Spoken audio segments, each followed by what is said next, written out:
નમસ્કાર મિત્રો, શું તમે ક્યારેય વિચાર્યું છે કે કેટલાય લોકો દિવસ રાત મહેનત કરે છે છતાં પણ તેમના ઘરમાં પૈસા ટકતા નથી. મહિનાના અંતે ખીચા ખાલી થઈ જાય છે. ઘરમાં નાની નાની વાતમાં ઝઘડા થાય છે, બીમારીઓ વધવા લાગે છે અને જાણે સુખ ઘરની બહાર જ ઊભું રહી જાય છે. જ્યારે બીજી તરફ કેટલાય લોકો ઓછી મહેનતમાં પણ શાંતિથી જીવન જીવે છે. શું આ માત્ર નસીબ છે કે પછી આપણા જ ઘરમાં એવી કેટલી ભૂલો થઈ રહી છે જેના કારણે માતા લક્ષ્મી આપણા ઘરથી દૂર રહી જાય છે? તો મિત્રો, વાસ્તુશાસ્ત્રના એવી ઘણી વાતો જાણવામાં આવી છે જેને આપણે વડીલો વર્ષોથી માનતા આવ્યા છે.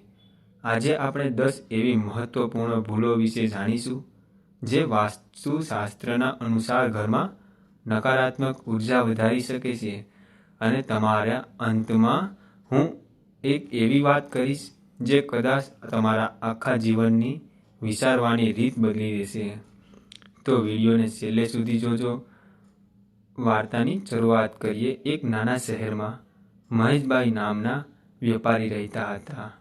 એક સમયે એવો આવ્યો જ્યારે તેમની દુકાનમાં ગ્રાહકોની લાઈન લાગતી હતી. ધંધો ખૂબ જ સારો ચાલતો હતો. ઘરમાં હંમેશા હાસ્ય, શાંતિ કે ખુશી પણ હતી. ધીમે ધીમે બધું બદલવા લાગ્યું. સૌ પ્રથમ ધંધામાં નુકસાન થવા લાગ્યું. પછી ઘરમાં ઝઘડા શરૂ થયા. ઘરના સભ્યો એક પછી એક બીમાર પડવા લાગ્યા. મહેશભાઈને સમજાતું નહોતું કે આખરે આ બધું થઈ કેમ રહ્યું છે. એક દિવસ તેમણે આખા ગામમાં એક વૃદ્ધ વિદ્વાન પાસે જવાનું નક્કી કર્યું. વૃદ્ધે તેમને વાત શાંતિથી સાંભળી અને માત્ર એક જ પ્રશ્ન પૂછ્યો, "બેટા, છેલ્લે ક્યારે તું પોતાના ઘરને ધ્યાનથી જોયું હતું?" મહેશભાઈ ચોંકી ગયા.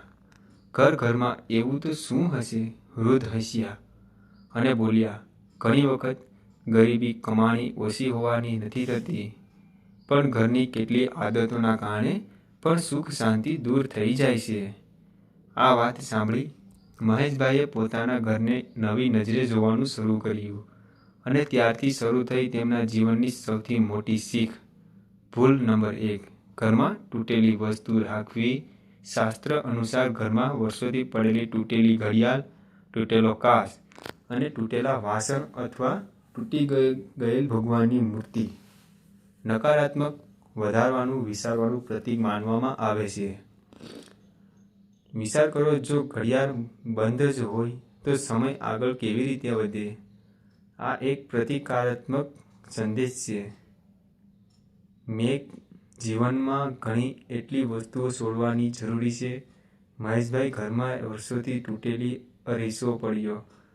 તેમની પત્ની કહેતી, "આને ફેંકી દઈએ." પણ મહેશભાઈ હંમેશા કહેતા, "હજી કામ લાગી જશે." વૃદ્ધે કહ્યું, "કેટલીક વસ્તુઓ બચાવવાથી ફાયદો નથી થતો, પણ નુકસાન જરૂર થઈ શકે છે." બીજા જ દિવસે ઘરમાંથી બધી તૂટેલી વસ્તુ દૂર કરવામાં આવી અને આખા ઘરમાં સફાઈ કરી. ઘરનું વાતાવરણ જાણે થોડું હળવું લાગ્યું. ભૂલ નંબર 2, મુખ્ય દરવાજા પાસે ગંદકી રાખવી. વાસ્તુશાસ્ત્રના અનુસાર મુખ્ય દરવાજો માત્ર આવવાનો રસ્તો નથી, પણ ઘરની પ્રથમ ઉર્જાનો પ્રતીક માનવામાં આવે છે. તો ત્યાં કચરો, ફાટેલા ચપ્પલ અથવા ગંદકી પડેલી રહે તો તે અસ્તવ્યસ્તતાનું પ્રતીક બને છે.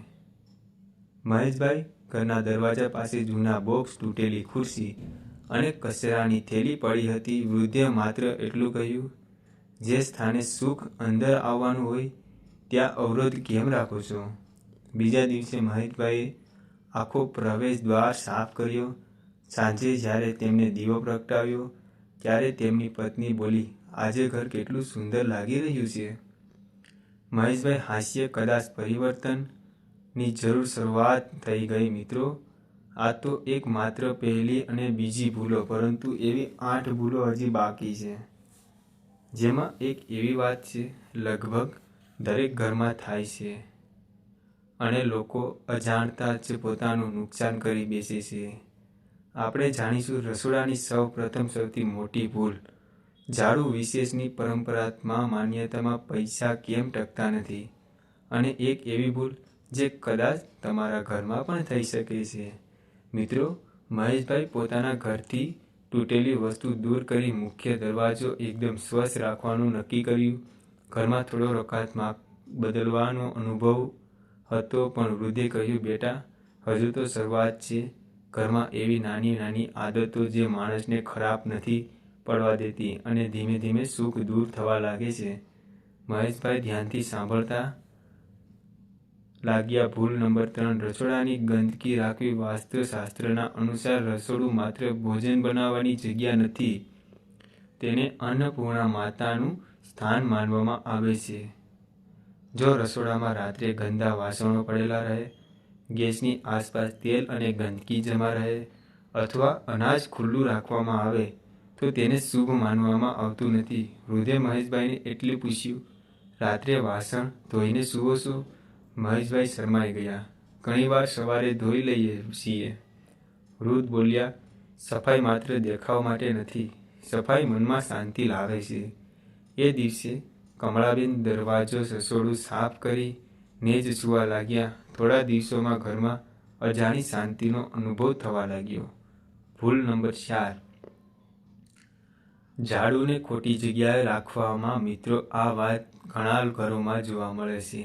વાસ્તુશાસ્ત્ર અનુસાર ઝાડુને ઘરના મધ્ય દરવાજા, મંદિરની બાજુમાં અથવા મુખ્ય દરવાજાની સામે ખુલ્લી રાખવામાં આવે છે. એ યોગ્ય માનવામાં આવતું નથી. ઝાડુને સ્વચ્છ જગ્યાએ લોકોની નજરથી થોડું દૂર રાખવાની પરંપરા છે. વૃદ્ધ બોલ્યા, ઝાડુ ગંદકી દૂર કરે છે, તેથી તેની પણ માન મર્યાદા રાખવી જોઈએ.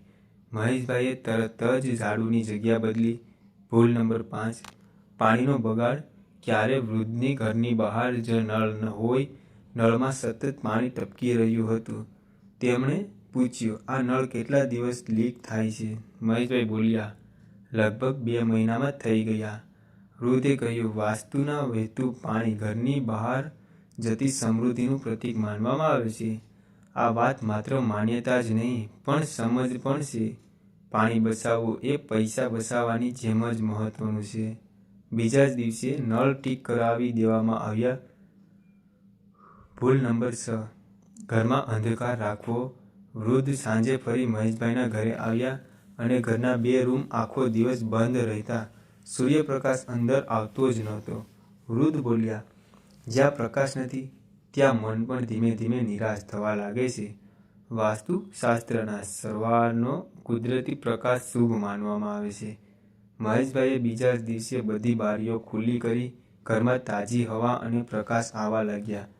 રાધિકા હસીને કહ્યું, પપ્પા, આજે આપણું ઘર કેટલું સુંદર લાગે છે.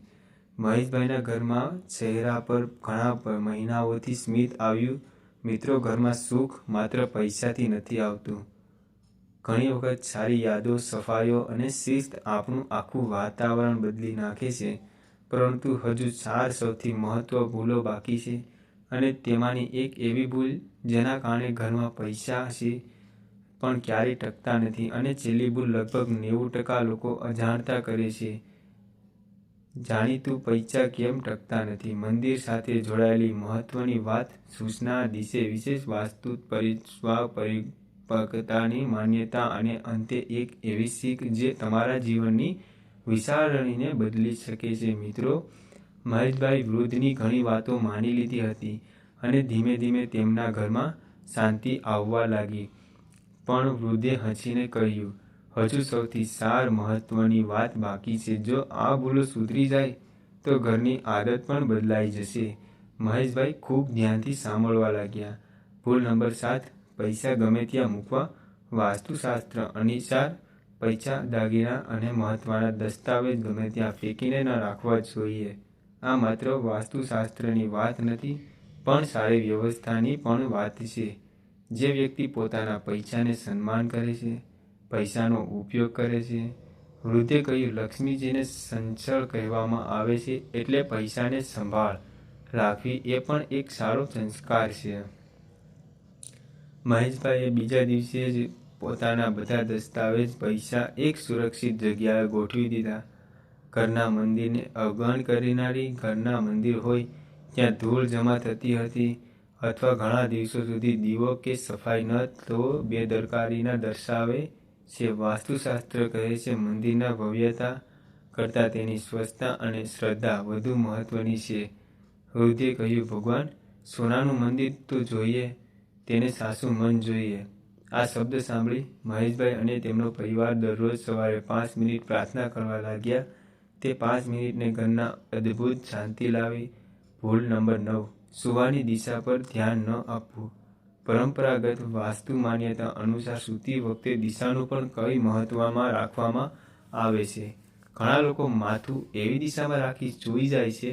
વડીલોની માન્યતા દક્ષિણ અથવા પૂર્વ તરફ માથું રાખી સૂવાની સલાહ આપે છે. ભલે દરેક વ્યક્તિનો અનુભવ અલગ અલગ હોય છે, પણ સાચી ઊંઘ, યોગ્ય સમય અને યોગ્ય નિયમિત જીવનશૈલી જીવનમાં સૌથી મોટું ધન છે. ભૂલ નંબર 10, ઘરમાં સતત ઝઘડા અને કડવી વાણી. વૃદ્ધ થોડા સમય માટે ચૂપ રહ્યા, પછી ધીમેથી બોલ્યા, બેટા, હવે સૌથી મોટી વાત સાંભળ. ઘરમાં ગરીબી, તૂટેલી વસ્તુઓ એટલી નથી જેટલી કડવા શબ્દોથી આવે છે. જે ઘરમાં રોજ ગુસ્સા, અપમાન, બૂમાબૂમ અને એકબીજાને પ્રત્યે આદર હોય, ત્યાં સુખ લાંબો સમય ટકતું નથી. મહેશભાઈ આંખોમાં આંસુ આવી ગયા. તેમને યાદ આવ્યું, છેલ્લા ઘણા મહિનાથી નાના કારણોસર પરિવાર પર ગુસ્સો કરતા. તેઓ નાના કારણોસર પરિવાર પર ગુસ્સો કરતા હતા. તે દિવસે તેમણે પોતાના પરિવાર પાસે માફી માંગી. પત્ની, દીકરી, દીકરો, બધાની આંખોમાં આંસુ આવી ગયા. ઘણા મહિના પછી એક ઘરમાં સૌ પ્રથમ વખત 4 દિલથી હાસ્ય સંભળાયું. 6 મહિના પછી સમય પસાર થતો ગયો. મહેશભાઈ ધંધો ફરી ધીમે ધીમે ચાલવા લાગ્યો. પહેલા જેટલી ઝડપીથી, પણ હવે તેઓ દિશા શાંતિમાંથી. ઘરમાં ઝઘડા બંધ થઈ ગયા અને બાળકો ખુશ હતા. પત્નીના ચહેરા પર સ્મિત. અને એક દિવસ મહેશભાઈ ફરી વૃદ્ધને મળવા ગયા. તેમણે પૂછ્યું, મહારાજ, શું ખરેખર વાસ્તુએ મારું નસીબ બદલી દીધું? વૃદ્ધ હળવું સ્મિત કરી બોલ્યા, ના બેટા, વાસ્તુએ નહીં, તારી આદતો અને જિંદગીની સફાઈ રાખી વસ્તુઓ ગોઠવી. સમયનું મૂલ્ય સમજ્યું, પાણી બચાવ્યું, ઘરમાં પ્રેમ રાખ્યો અને ભગવાન પ્રત્યે શ્રદ્ધા રાખી. આ બધાએ મળી તેમને બદલ્યા. જ્યારે માણસ બદલાય છે ત્યારે તેમનું ઘર બદલાય છે, અને જ્યારે ઘર બદલાય છે ત્યારે નસીબ પણ બદલાતું દેખાય છે. અંતિમ સંદેશ મિત્રો, આ વિડીયોમાં જણાવેલ બધી વાત વાસ્તુશાસ્ત્ર અને પરંપરાગત માન્યતા પર આધારિત. દરેક વ્યક્તિએ અનુભવ અલગ અલગ હોય છે, પરંતુ એક વાત ચોક્કસ અને સાચી છે, સફાઈ, સ્થિત, સારા સંસ્કાર, સન્માન અને પ્રેમ, આ 5 વસ્તુઓ ક્યારેય ઘરને સુખી બનાવી શકે છે. યાદ રાખજો, ઘરમાં લક્ષ્મી માતા પાત્ર પૈસાના રૂપમાં નથી આવતા. લક્ષ્મી તો સ્વાસ્થ્ય અને શાંતિના, સારા સંબંધો અને સંતોષના રૂપમાં પણ આવે છે. જો તમને આ વિડીયો ગમ્યો હોય તો લાઈક કરજો જરૂર, અને ચેનલને સબસ્ક્રાઈબ કરજો, અને એક કમેન્ટ લખતા જાજો. જય મા લક્ષ્મી. ફરી મળીશું એક નવી ગુજરાતી વાસ્તુ કથા સાથે. જય શ્રી કૃષ્ણ.